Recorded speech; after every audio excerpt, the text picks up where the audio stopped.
Valentine's Day. And the same to you. Did you get the roses that I sent for you? Yes, we have the roses over there. So we're gonna bring to the office to let patient look at that and be happy.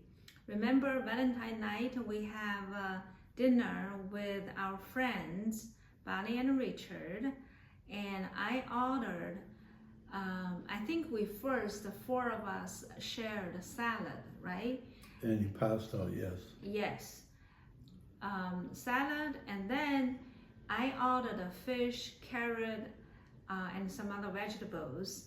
And you ordered what? I ordered the roasted chicken with roasted Brussels sprouts. So you have vegetables, but you have a little bit of rice, right? Yeah, there was Yes. a little rice in there. And so 2 hours later, we tested the A1C, the blood sugar, and I was so surprised because by the end, remember, we shared a very small brownie. So I was thinking my blood sugar will shoot up to the roof. But when I get back, my blood sugar is 100. And you eat a just small amount of rice, and what's your blood sugar? 160 something. Yeah. Didn't we have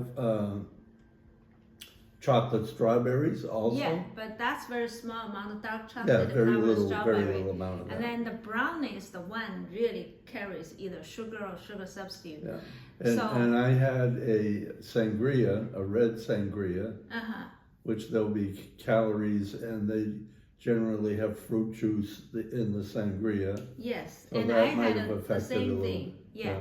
But then surprisingly, my blood sugar is 100.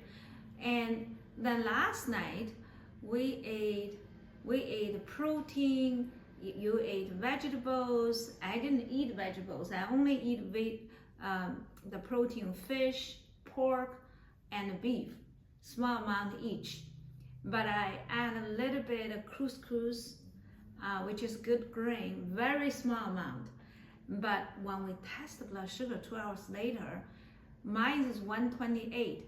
Yours is what, 140 something without medication. Yeah.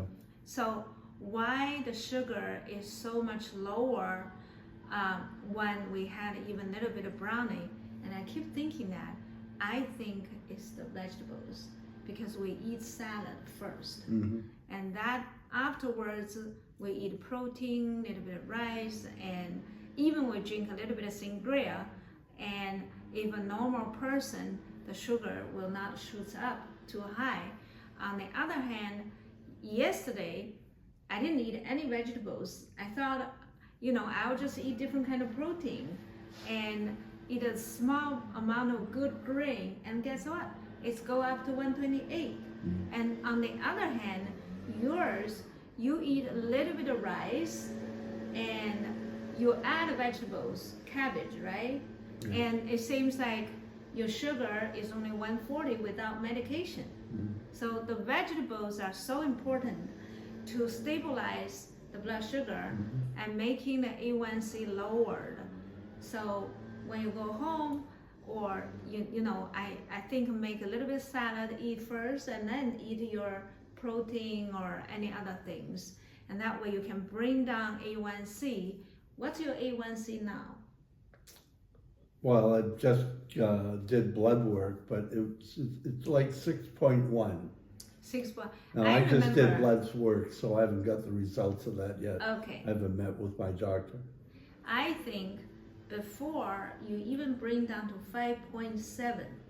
So the reason it goes up is probably the physical stress. You had a surgery in November, and you have toe infection and antibiotics. And did you ever get a steroid at a certain point? I did get a steroid at some point. Yes.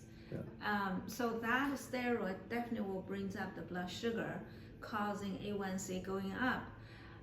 So to reduce the inflammation, prevent infection and bone loss, the best thing we could do is bring the A1C down. I'll see what it is when I see my doctor next week. So we make a little changes now because I'm not diabetic, but every time my blood sugar goes up, then I create inflammatory condition. And when the sugar goes up, there is more chance to develop a cancer. When I was in the hospital, it's a nursing facility where they have doctors and they have staff. I had to spend 6 weeks there to cure the bacterial infection in my shoulder. And my A1C there, because they would give you a cookie or they give you a little pudding, or so every supper at night, there would be one type of dessert that I don't normally eat. And I did notice that they were checking my A1C, or not my A1C, but my glucose. And every once in a while, they'd have to give me 1 unit of insulin. Now, I never took insulin, so I'm sure that, well, of course, the antibiotics I was getting, and you know, the stress from the shoulder surgery and all that probably led to some of it. But they were testing my glucose level, and at some nights it might be 150, 165. So when it got over a certain level, they would give me 1 unit of the insulin. But you know, insulin is inflammatory hormones. It's also a growth hormone. The growth hormone stimulate the cancer grow.